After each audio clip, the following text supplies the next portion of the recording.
Maganda ang pinuntahan nilang lugar. Mamahaling restaurant yun. Mga naka-night gown o formal dresses ang pumapasok doon. Nalula sa Alexandra sa dami ng mga sikat na personalidad na nakikita niya. Mga singer, artista, at mga YouTuber vloggers ang naroroon. Inalalayan siya ni Enzo na pumasok sa loob. Hindi dikit-dikit ang mga lamesa doon. Magkakalayo ito. Siguro para magka-privacy ang mga kumakain doon. Sir Enzo Honazan? Isang lalaki ang bumati sa kanila. Yes, this way po sir. Iginiya sila ng waiter sa isang kwarto na glass ang partition sa main hall.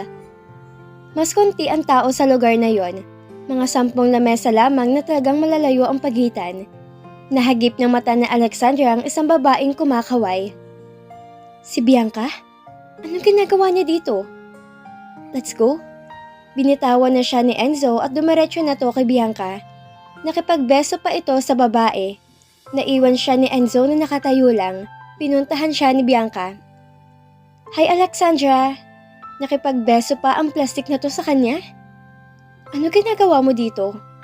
Napatingin pa siya sa reach nito na may benda. Hindi ba nasabi sa'yo ni Enzo? It's a double date! Nakangiti nitong sabi sa kanya. Richmond! Nanatili siyang nakatayo. Nakatingin lang siya kay Enzo na blankong ekspresyon. Nilapitan siya ni Enzo. Okay ka lang ba? Bakit hindi mo malang sinabi na ganitong setup? Bulong na Alexandra sa lalaki. Ang sabi mo kasi ang gwapo ni Richmond, kaya inaya ko na lang sila. Nakakahiya naman kung wala akong kapartner, hindi ba? Alexandra, napakabobo mo talaga. Naalala na naman niya ang katangahan niya. Hi Alexandra, bati ni Richmond sa kanya. Hi, mahina niyang bati dito. Oh shit, I forgot something. Nagmamadali itong lumabas ng restaurant. Pagbalik nito, may bouquet of rose ito, saka iniabot sa kanya. Thank you. Nakangiti na Alexandra na sabi sa lalaki, saka hinalikan to sa pisngi. Napansin pa niya ang matiim na titig ni Enzo sa kanila ni Richmond. Nakaramdam sa Enzo ng kirot sa puso nang makitang tinanggap ni Alexandra ang rosas saka hinalikan si Richmond. Nakangiti pa ito at masayang nauna sa lamesa. Babe, tara na? Untag ni Bianca sa kanyang iniisip. Malalim atang iniisip mo. Hindi kasi kita nadalahan ng bulaklak. Pagdadahilan ni Enzo. Okay lang yun, ano ka ba? Wala namang problema sa akin. Masayang sabi nito. Halika na, sunod na tayo sa kanila. Inalalaya niyang maupo sa Alexandra. Masaya namang nag-uusap sina Alexandra at Richmond. May lumapit na waiter sa kanila. Si Bianca na ang nag-take ng orders. Lemon na lang. Nakatingin lang si Enzo na nasa harapan niya na nag-uusap.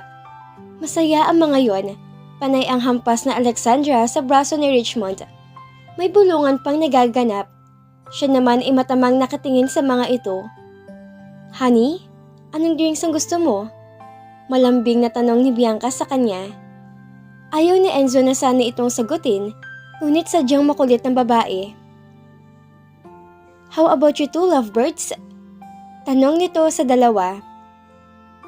What do you want, Alexandra? Tanong ni Richmond sa asawa niya. Anything, kung anong gusto mo. Malambing na sagot na Alexandra. Iced tea with lemon, honey yung sugar. Wika ni Richmond saka binalikan ang pakikipagkwento kay Alexandra. Malapit nang sumabog ang ulo ni Enzo. Nagkamali ata siya nang yayain ang mga ito para makasama nila ngayong gabi. Babe, kailan ka dadalaw sa bahay? Tanong ni Bianca sa kanya. Busy pa kasi ako ngayon. Saka pangat ng tingnan yung pinupuntahan kita sa bahay nyo. Matagal na kasi tayong hindi naglalaro, hindi ba? Hindi ko na kasi naaasikaso ng maayos ang negosyo namin. Alam mo naman, ako nang gumagawa ng lahat. Buti nga tinutulungan ako ni Alexandra. Pwede naman kitang tulungan, di ba? Paano? May alam ka ba sa ganitong negosyo? Natameme na lang si Bianca. Nagulat ata na tatanungin niya ng ganoon. Uminit ang ulo niya. Hindi ni Enzo alam kung saan ang galing ang init ng ulo na nararamdaman niya. Napansin siya na Alexandra na namumula. Agad tong tumayo at humingi ng tubig sa waiter. Okay ka lang ba?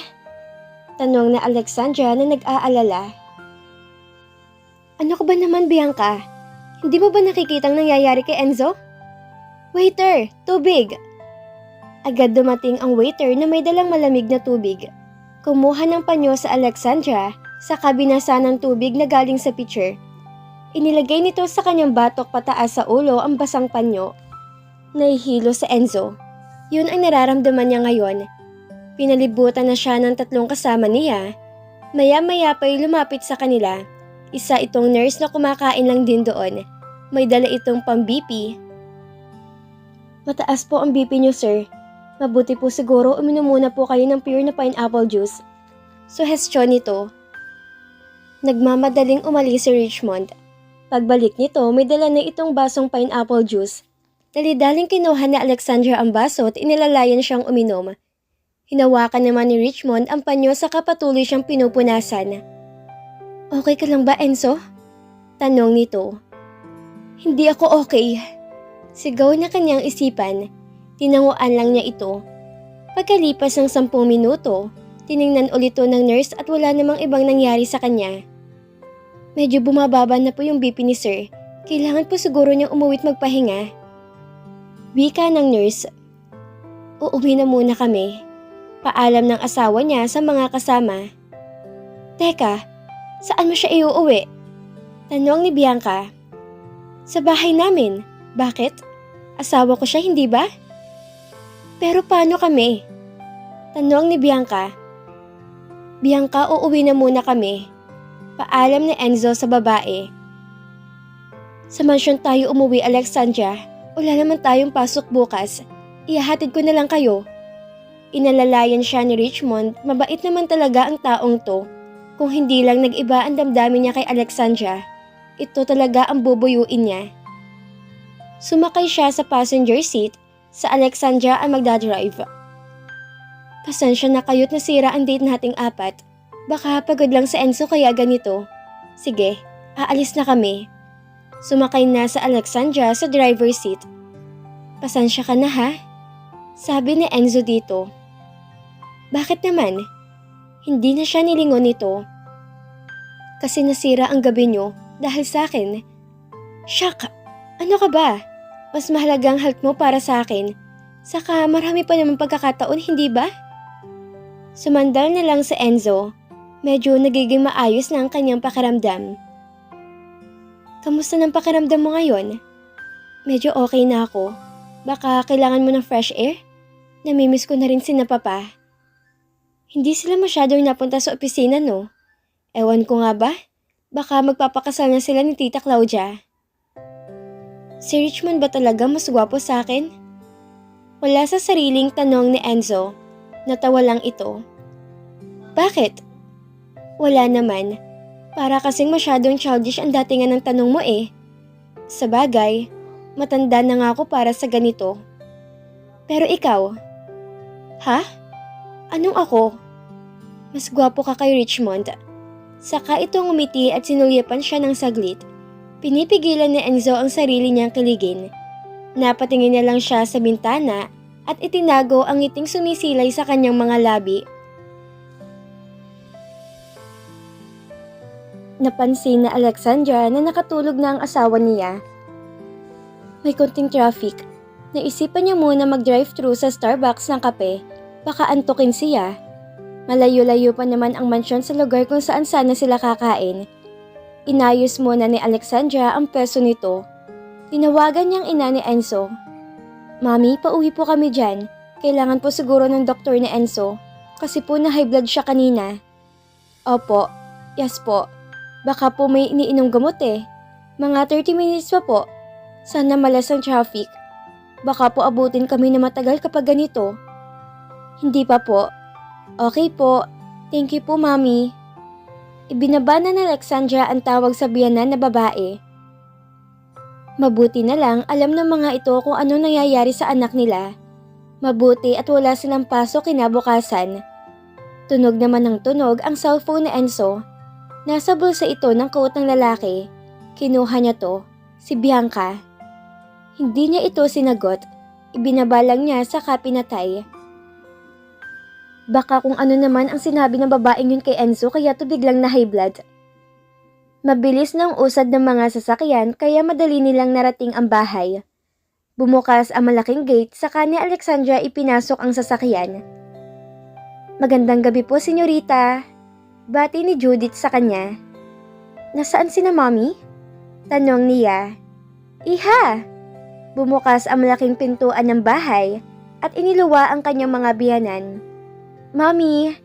Sinalubong niya ito ng yakap. Daddy! Nasaan na si Enzo? Tanong ni Florence. Gigisingin ko pa lang po. Wika ni Alexandra. Nandiyan na si Doc Vasquez. Nasaan po sina Lolo? Hindi ba nagpaalam sa inyo? Pumuntang Baguio kasamang papa mo at si Claudia. Si Malena po. Nasa Singapore. Doon naman pinag-OJT ng lolo mo. Bumaba na si Enzo ng kotse. Inilalayan ito ng ina. Binuksan na Alexandra ang pinto ng bahay para makapasok ang mga ito. Ipalaboratory natin bukas sa Enzo. Sabi ng doktor. Pero okay ng BP niya. Salamat po, Doc. Sabi ng biyanan niya. Hinatid pa ng mga ito ang doktor sa labas matapos din niyang magpasalamat. Inilibot ni Alexandra ang paningin sa kabuuan ng kwartong iyon. Parang may mga naidagdag dito. Ang kama ay napalitan ng cover, 4 na ang unan. Dati dark blue ito, ngayon light na. May konting pink na highlight sa mga sulok. Malamig sa mata ang kwartong iyon para sa kanya. Noon, ang sofa dito ay 2 maliit lang. Ngayon may pandalawahan ng sofa sa may paanan at may coffee table malapit sa bintana. Ilang buwan din silang hindi nakapunta ni Enzo doon dahil sa sobrang busy sa trabaho. Bakit ka nakangiti? Tanong ni Enzo habang nakahiga. Kasi ang ganda na ng kwarto mo. Parang ibang kwarto na tong napuntahan ko. Kwarto natin. Dito ka na matutulog kapag umuwi tayo. Ha? Bakit? Gusto mo bang magtaka sila na magkahiwalay pa tayo ng kwarto? Saka baka magpakasal na si Papa at si Tita Claudia. Aalis na si Malena doon sa kwartong yon. Kaya ipinaayos ng kwarto mo para pagbalik ni Malena. May kwarto na siya. Paano kapag nalaman ni Bianca na magkatabi tayong matulog? Sabihin mo wala kang pake. Ngunit taliwas ang sinabi ni Enzo sa iniisip ni Alexandra. Wala naman tayong pagsasabihan. Nalaglag ang balikat niya sa isinagot nito. Ibang ine-expect niya. Bumukas ang pinto at pumasok ang kanyang mga biyanan.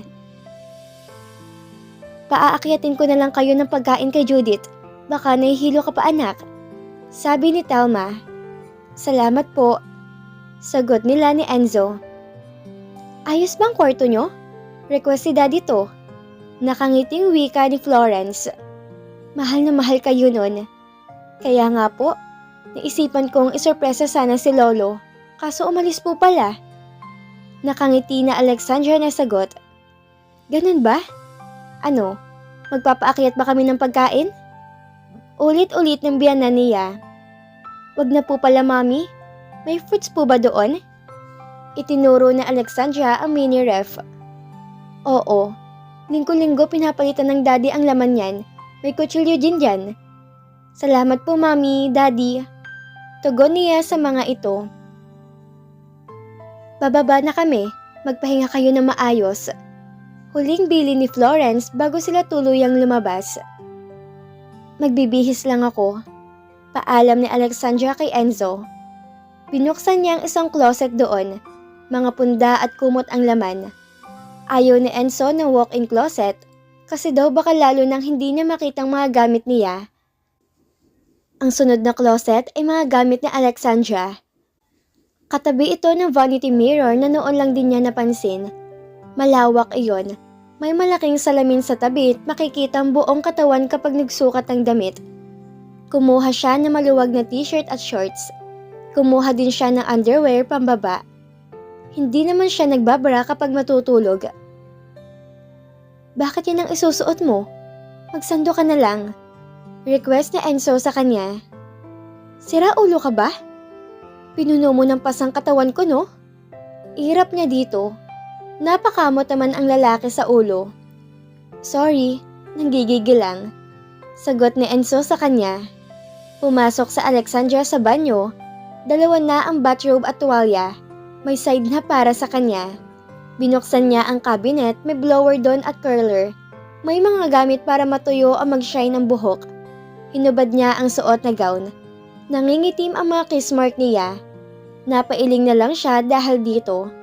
Nag-half bath lang siya. Nag-toothbrush at nag-lotion bago tuluyang nagbihis. Tinupi niya ang gown saka inilagay sa basket. Ang underwear naman niya ay nakusot na niya at inihanger sa banyo.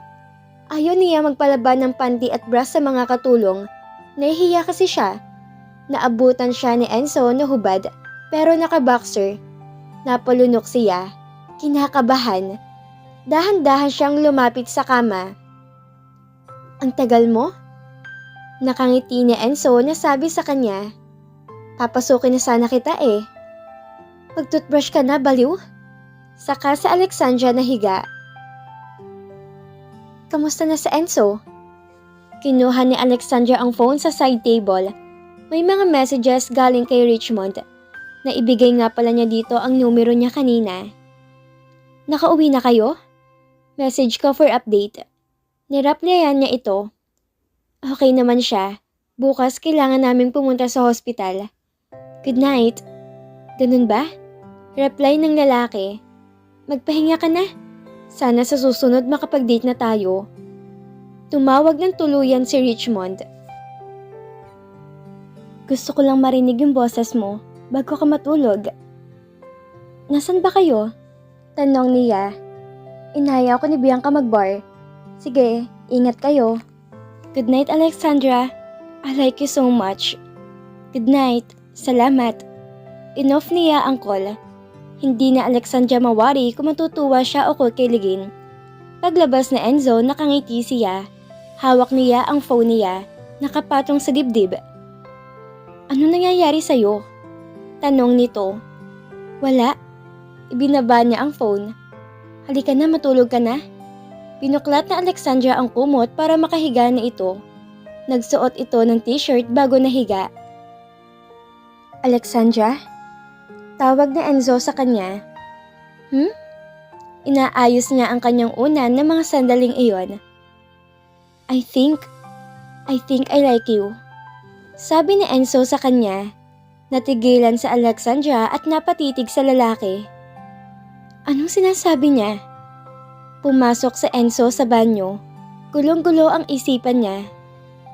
Ano nga bang gagawin niya kung sakaling ma-inlove si Alexandra kay Richmond?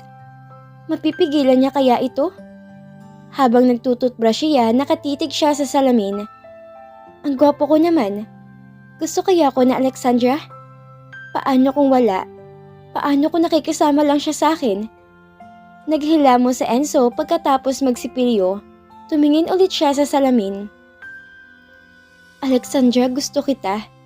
Gusto mo rin ba ako? Nagpa-practice siya habang nakatingin sa salamin. Parang napakayabang ko naman. Ito kaya? Hey, I like you. Alam ko may gusto ka rin sa akin. Naku, para naman akong namimilit nito. Alexandra? Hi. Naku, bahala na nga. Paglabas ni Enzo ng banyo, nakita niya sa Alexandra na pangitingiti habang may kausap sa phone. Maya-maya pa, niyakap nito ang cellphone at nagniningning ang mga mata na tumingin sa kisame. Ni hindi man lang nito napansin ang kanyang presensya. Sino kausap mo? Tanong ni Enzo dito. Ibinaba ng babae ang cellphone sa side table, saka ibinuka ang kumot. Mahiga ka na. Kinumutan siya ng asawa. Magpahinga ka na. Pupunta tayo sa ospital bukas. Ang bata mo pa para ma-high blood. Alexandra? Tawag ni Enzo dito. Wala naman sa edad yon. Kung tataas ang dugo mo, tataas talaga. Wag nang isisi kung saan man. Nagkipit balikat ang babae saka ipinagpag ang mga unan. Abala ito sa ginagawa. tugon nito. Hindi man lang siya nililingon ng asawa niya. I think I like you. Nakatingin sa Enzo dito. Kita niya kung paano natigilan ang babae dahil sa sinabi niya. You what? Parang nabingito sa pagkakarinig sa sinabi niya. How about Bianca? I said I like you. Hinawakan ni Enzo ang kamay ng asawa. Hindi ako hihingi ng sagot ngayon kung ano man ang nararamdaman mo. Pero I just want you to know. I don't know. Napabuntong hininga si Enzo saka hinawakan ng kanyang noo at hinilot. Are you okay? Nagmamadaling lumapit ito sa kanya at hinilot ang kanyang noo. Thank you. Sagot niya dito, saka ipinikit niya ang kanyang mga mata. Ramdam niya ang hagod ng kamay ng babae sa kanyang ulo at noo. Ina-applyan pa ito na Alexandra ng sunflower oil.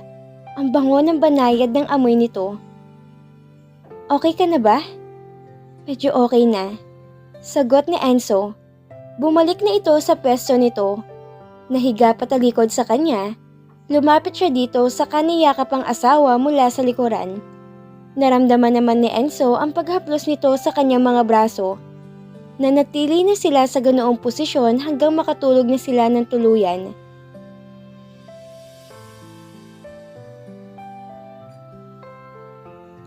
At dito na po nagtatapos ang kabanata ng ating kwento.